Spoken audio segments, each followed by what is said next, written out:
هذا القرآن يوحدنا لطريق الخير يوجهنا الله تعالى أنزله ورسول الله معلم.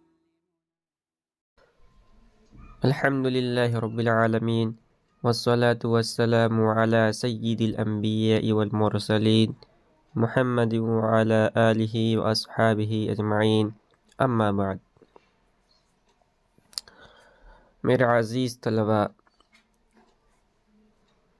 آج سے ہم اپنے سلسلے کی ایک اور نئی کتاب مبادئ الاصول کے سبق کا آغاز کرنے جا رہے ہیں۔ یہ کتاب جیسا کہ اس کے نام سے ظاہر ہو رہا ہے ایک اصول کی کتاب ہے، اصول فقہ کی کتاب ہے، اور ہمارے درس نظامی کی جو مشہور کتاب ہے علم اصول فقہ کے اندر اصول الشاشی، اس سے پہلے یہ کتاب پڑھائی جاتی ہے، اور اس کے پڑھانے کا مقصد یہ ہوتا ہے کہ ہمارے طلبہ کے لیے علم اصول فقہ ایک نیا فن ہوتا ہے۔ ظاہر سی بات ہے کہ آغاز سے وہ علم النحو علم الصرف وغیرہ پڑھ کے آتے ہیں، تو جب ایک نیا فن ان کے سامنے آتا ہے اور اس کے اندر بہت سارے اصطلاحی الفاظ آتے ہیں، تو وہ ان اصطلاحی الفاظ کو سمجھنے سے قاصر ہوتے ہیں، اس لیے اس کتاب سے وہ کما حق وہ فائدہ نہیں اٹھا پاتے ہیں۔ اس لیے اصول الشاشی سے پہلے یہ کتاب پڑھائی جاتی ہے۔ تو تفصیل سے ہم سمجھیں گے کہ اصول فقہ کیا ہے، لیکن حسب سابق ہم کتاب کے آغاز سے پہلے کتاب کے بارے میں چند بنیادی باتوں کو جان لیتے ہیں، تاکہ کتاب کا ایک خاکہ آپ کے ذہن میں ہو اور اس کتاب کو آپ صحیح طریقے سے سمجھ سکیں۔ اور یہ کتاب دراصل سمجھنے سے زیادہ یاد کرنے کے لیے اس کے اندر جو اصطلاحی الفاظ آئے ہیں اس کو آپ ذہن نشین کریں۔ تو سب سے پہلے ہم کتاب کا نام اور اس کا مطلب سمجھتے ہیں۔ کتاب کا نام ہے مبادئ الاصول، اس میں الف لام آپ مضاف الیہ کی عوض میں مان لیجئے، ای مبادئ اصول الفقہ۔ مبادئ یہ مبدأ کی جمع ہے، اور مبدأ کے مختلف معنی آتے ہیں: آغاز، ابتدا، شروعات۔ کسی فن سے متعلق بنیادی باتوں کو بھی مبدأ کہا جاتا ہے، اور یہاں اسی معنی میں مستعمل ہے۔ اور اصول یہ اصل کی جمع ہے، اصل کے معنی جڑ کے آتے ہیں، اور یہاں اصول سے مراد اصول فقہ ہے۔ اب یہاں سمجھ لیجئے کہ جو ہمارے دین اسلام کا اصلی سرچشمہ ہے وہ ہے قرآن و حدیث۔ باقی اس کے علاوہ جتنے بھی فنون ہیں وہ سب انہی سے نکلے ہوئے ہیں۔ تو قرآن و حدیث میں جو احکام واضح ہیں، واضح طور پر لکھے ہوئے ہیں، ان کی تصریح ہے، اس میں تو کسی کلام کی گنجائش نہیں ہے، لیکن اللہ رب العزت نے اپنی حکمت بالغہ سے بہت سارے احکام کو مجمل رکھا ہے۔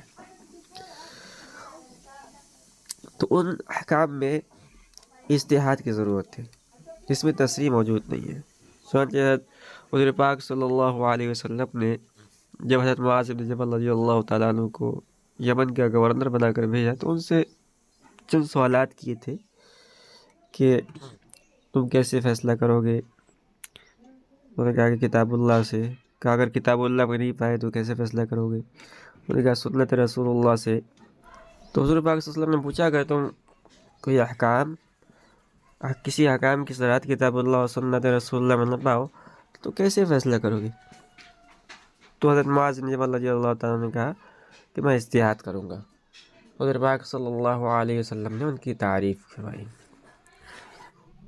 تو جو احکام کتاب اللہ اور سنت رسول صلی اللہ علیہ وسلم میں صراحتاً موجود نہیں ہیں، ان احکام میں اجتہاد کی ضرورت پڑتی ہے۔